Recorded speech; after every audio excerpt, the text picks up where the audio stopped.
DY news కి స్వాగతం. వార్తల ముందుగా ముఖ్యాంశాలు. పరిగి డివిజన్ మున్సిపల్ కమిషనర్గా కొడుముల రజిత. వికారాబాద్ జిల్లా పరిగి మున్సిపల్లో మొత్తం 18 వార్డులు ఉండగా అందులో కాంగ్రెస్ పార్టీకి 8, బీఆర్ఎస్ పార్టీకి 8, ఇండిపెండెంట్ల అభ్యర్థులు 2 కాంగ్రెస్ పార్టీలోకి రావడంతో మున్సిపల్ కమిషనర్గా కొడుముల రజితను ఎన్నుకోవడం జరిగింది. ఇండిపెండెన్స్కి వైస్ ప్రెసిడెంట్ 2కి ఇస్తామని చెప్పి ఒకరికి ఇచ్చి మరొకరికి ఇవ్వలేదని ఆందోళన. మున్సిపల్ వైస్ ప్రెసిడెంట్గా హనుమంతుకు పదవి ఇవ్వగా ఇంకొకరు అక్కమ్మ అనే అభ్యర్థికి ఇవ్వనందున ఆమె కుటుంబ సమేతంగా లబోదిబోమంటున్నారు. కానీ వారికి మాత్రం వైస్ చైర్మన్గా పదవి ఇవ్వలేరు. ఇదంతా కాంగ్రెస్ పార్టీ కుట్రనే అని అక్కమ్మ అనే అభ్యర్థి వారి కుటుంబ సభ్యులు వాపోతున్నారు.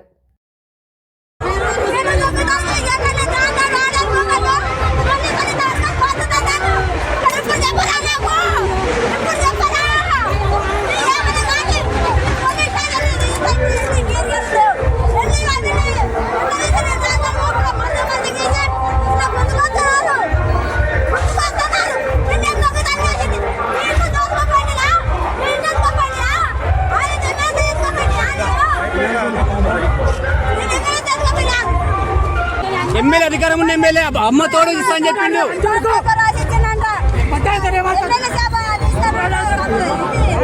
చైర్మన్ వైస్ చైర్మన్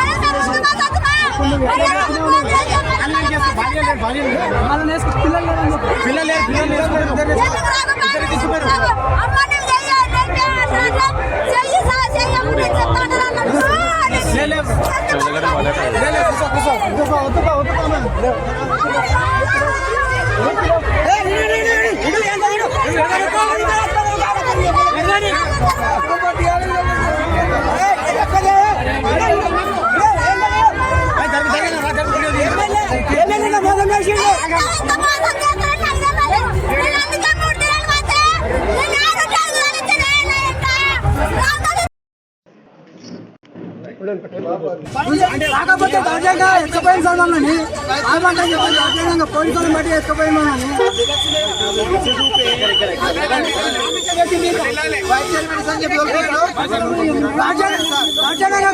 సల్మాన్ని ఎత్తుపోయిన 10 మంది ఇస్తామని చెప్పేసి నాకైతే వైస్ చైర్మన్ కావాలి సార్, లేకుంటే చచ్చిపోతా.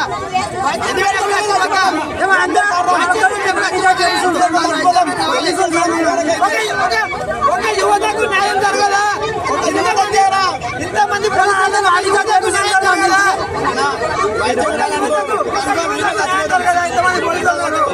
నాకు వైస్ చైర్మన్ కావాలి.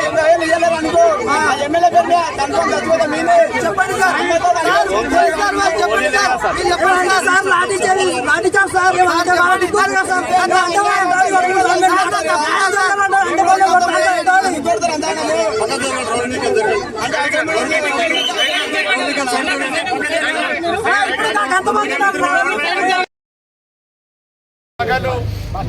పగలు ఫస్ట్ నుంచి ఆయన ఓటు నిలబడినప్పటి సంధి కూడా అది ఎప్పుడు సంధి సురువైంది అప్పటి సంధి నిద్రపోకుండా దాని అంటే మేము 10 మంది ఉండి దాన్ని కష్టపడి ఆయనకు గెలిపించి దేవుళ్ళకు మొక్కి పెద్ద మనుషులకు మొక్కి అందరికి మొక్కి చిన్నలకు పెద్దలకు అందరికి మొక్కి ఆయనకు ముందరికి తెచ్చినాము. ముందలు తెచ్చినాక మీ ధన్యవాదాలతోటి మా పెద్ద మనుషులతోటి అందరి నుంచి మా మనమడు ఇవాళ సంతోషపడడానికి మాకు ధన్యవాదాలు ఉన్నాయని నేను కోరుకుంటున్నాను. 3వ వార్డు కౌన్సిలర్ అభ్యర్థిగా నన్ను వైస్ చైర్మన్ ఎన్నుకున్నందుకు ధన్యవాదము. ఎందుకంటే నాకు ఓటేసిన ప్రతి ప్రజలకు నేను వాళ్ళకు 5 సంవత్సరాల వరకు రుణపడి ఉంటాను. ఎందుకంటే నాకు ఇండిపెండెంట్ క్యాండిడేట్ కాబట్టి నాకు వాళ్ళు చాలా అంటే చాలా కష్టపడి మరి మీ ఎట్టి పరిస్థితుల్లో నీకు గెలిపించాలని తెలంగాణ 2 రోజులు 3 రోజులు పడుకోకుండా నాకు గెలిపించిండ్రు. ఎందుకంటే మా తాతలు ఇంకో తాత అందరూ ఏడిచిండ్రు నాకు ఇది గెలవాలి ప్రతి ఒక్కరు ఆశయంలో గెలవాలని ఉండే కాబట్టి నన్ను కౌన్సిలర్గా ఎన్నుకున్నారు. మరి నాకు అవకాశం వచ్చింది. వైస్ చైర్మన్గా గిరంగా నేను మా ప్రజలకి రుణపడి ఉంటాను. ఎందుకంటే వైస్ చైర్మన్ అంటే ఆశామాషగా కాదు. వైస్ చైర్మన్ అంటే పరిగికే మనకు వైస్ చైర్మన్ రాకుంటుంది. ఎన్నో పనులు ఉంటుంది. హామీ తీసుకున్నా, ఎమ్మెల్యే సార్ దగ్గర హామీ గిట్ట తీసుకున్నా, పన్నులు చేపియాలి సార్, ఇండిపెండెంట్ నాకు గెలుచుకున్నా కదా, నాకు కొన్ని పన్నులు ఉన్నాయి, బాధ్యతలు ఉన్నాయి, నాకు పన్నులు ఇస్తారంటే 100% అమ్మా నీకు 100% నేను పన్నులు ఇస్తాను, ఇండిపెండెంట్ అభ్యర్థి కాబట్టి మీ ఊరికి నేను నిజంగా రుణపడి ఉంటా అమ్మా. మీ ఊర్లో ఏం కావాలో నా పని అన్నా ఏమన్నా చూసుకో అమ్మా, నేను రుణపడి ఉంటా మీకు. నేను గిట మా ప్రజలకు నాకు ఓటేసినందుకు మా అందరికీ 2 చేతులతోటి దండం వేసి నమస్కరిస్తున్నాను. 3వ హనుమంతు అన్నగారి తరఫు నుంచి అందరికీ ధన్యవాదాలు. పార్టీలకు అతీతంగా ఇండిపెండెంట్గా నిజాయితీగా నిక్కర్సుగా ఎంతో కష్టపడి మేము ఎన్నుకున్నటువంటి వ్యక్తి 3వ హనుమంతు మా అన్నగారు మా తండ నుంచి. ఎందుకంటే అభివృద్ధినే లక్ష్యంగా పెట్టుకొని ముందుకు సాగాలని మేము మనస్ఫూర్తిగా కోరుకుంటూ ధన్యవాదాలు తెలుపుతున్నాం. మీకు ఈ వీడియో నచ్చినట్లయితే లైక్ చేయండి, షేర్ చేయండి. ముందుగా కింద ఉన్న సబ్స్క్రైబ్ బటన్ పై క్లిక్ చేయండి. ఎల్లప్పుడూ అప్డేట్ సమాచారాన్ని పొందండి.